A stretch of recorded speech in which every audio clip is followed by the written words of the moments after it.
AICC, TPCC ఆదేశాల మేరకు మేడ్చల్ నియోజకవర్గంలోని 3 చింతలపల్లి మున్సిపల్ పరిధి కేశవరంలో Medchal market committee chairman, Congress party అధ్యక్షులు బొమ్మలపల్లి నర్సింహులు యాదవ్ ఆధ్వర్యంలో జై బాపు జై భీమ్ జై సంవిధాన్ కార్యక్రమం నిర్వహించారు. ఈ కార్యక్రమానికి ముఖ్య అతిథిగా టీపీసీసీ ఉపాధ్యక్షులు, మేడ్చల్ నియోజకవర్గ కాంగ్రెస్ ఇన్ఛార్జి తోటకూర వజ్రేష్ యాదవ్, పలువురు కాంగ్రెస్ నాయకులతో కలిసి హాజరై ఇంటింటికి వెళ్లి కార్యక్రమము గురించి వివరించడం జరిగింది. ఈ కార్యక్రమంలో వారితో పాటు మేడ్చల్ నియోజకవర్గ ఏ బ్లాక్ కాంగ్రెస్ అధ్యక్షులు జిడిపల్లి వేణుగోపాల్ రెడ్డి, మేడ్చల్ మల్కాజ్గిరి జిల్లా regional transport authority member, Thumkunta municipal Congress party అధ్యక్షులు జైపాల్ రెడ్డి, సీనియర్ నాయకులు గొనె మహేందర్ రెడ్డి, 3 చింతలపల్లి మండల మాజీ వైస్ ఎంపీపీ మంద శ్రీనివాస్ రెడ్డి, సామీర్పేట్ మండల కాంగ్రెస్ అధ్యక్షులు శంకర్ గౌడ్, మాజీ సర్పంచ్లు, మాజీ ఎంపీటీసీలు, మాజీ ఉప సర్పంచులు, మాజీ వార్డు సభ్యులు, సీనియర్ కాంగ్రెస్ నాయకులు, కార్యకర్తలు తదితరులు పాల్గొన్నారు.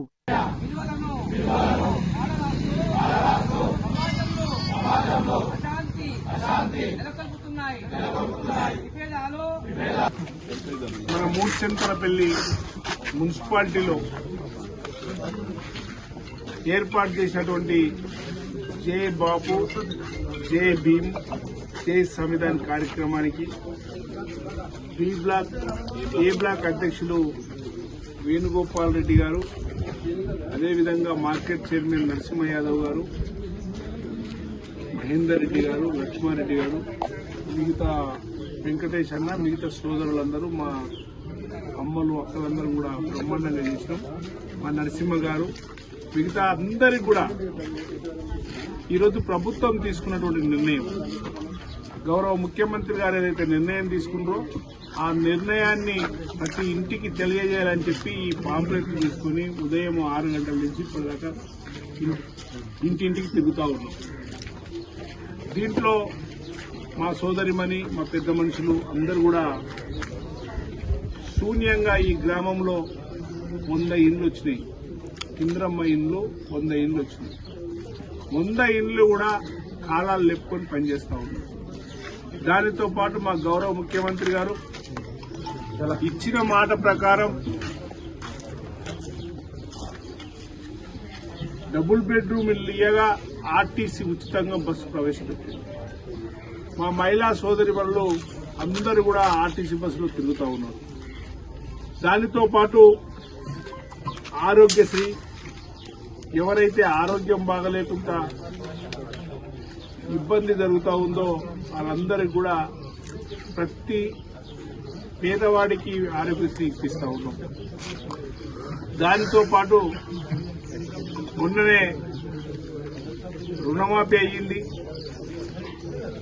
రైతు బంధు పడతా ఉంది, రేషన్ కార్డు కూడా ఇవ్వడానికి ఎవరికైతే రేషన్ కార్డులు లేవో అవి కూడా తయారు చేస్తా ఉన్నాం ప్రభుత్వం తరఫున. మరి మొన్నటి చక్కటి స్కీము, ప్రతి ఇంటికి సన్న బియ్యం కూడా సప్లై చేస్తా ఉన్నాం. మరి ఈరోజు టీఆర్ఎస్ వాళ్ళు చెప్పుకోవడానికి ఏముందో చెప్పాల్సిందిగా నేను కూడా మాజీ ముఖ్యమంత్రి గారిని, ఆయన కుటుంబాన్ని అడుగుతా ఉన్నాను. ఈ గ్రామము గత 10 సంవత్సరాల కింద దత్తత తీసుకుంటూ కేసీఆర్ గారు 10 సంవత్సరాలలో ఒక్కరికి ఒక్క ఇల్లు ఇయ్యలే. 10 సంవత్సరాల్లో తీసుకున్నటువంటి నిర్ణయం ఈడ ఆయన చెప్తా ఉన్నాడు, కోతలు కోస్తా ఉన్నాడు. కాంగ్రెస్ పార్టీ ఎట్లా ఓట్లు అడుగుతుందో చెప్పమని అడుగుతా ఉంది. బరాబర్ అడుగుతాం. 15 నెలల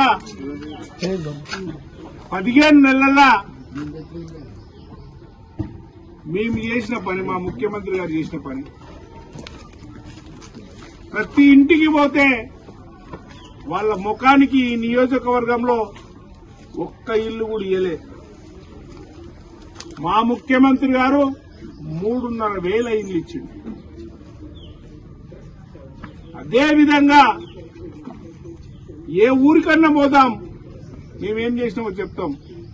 ఈ నియోజకవర్గానికి 1200 కోట్లతోని డెవలప్మెంట్ జరుగుతూ ఉంది. ఒక్కొక్క ఆయన అంటా ఉంటాడు ఏం చేసిండు ముఖ్యమంత్రి అని. మరి ఎవరు చేసిండ్రు?